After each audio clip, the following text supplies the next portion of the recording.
வணக்கம். நெருப்பு தமிழன். அம்மா அன்னபூரணிக்கு திருமணமா? என்னங்கடா அது? போய் ஊரில் கிறுக்கு போய் நாட்டாமங்கிற மாதிரி ரொம்ப காலம் ரொம்ப மோசமாக போய்கிட்டுருக்கு. அதுவும் அன்னபூரணி சாமியாயிடுச்சான்.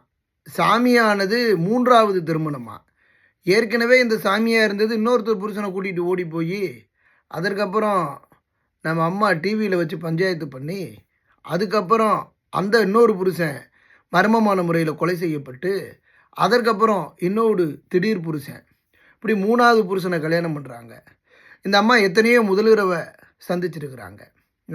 இந்த அம்மா இப்போது பக்தர்களை ஆசீர்வதிக்கிறது நாளைக்கு முதலிரவை முடிச்சுட்டு வந்து ஆசீர்வதிப்பாங்களா அப்படிங்கிற ஒரு கேள்வி எனக்குள்ளே இருக்குது. கேட்டால் இந்துன்னு சொல்லி நாட்டை நாசம் பண்ணிக்கிட்டு இருக்கிறானுங்க. சாமின்னு சொல்லி நாட்டை கேவலப்படுத்திக்கிட்டு இருக்கானுங்க.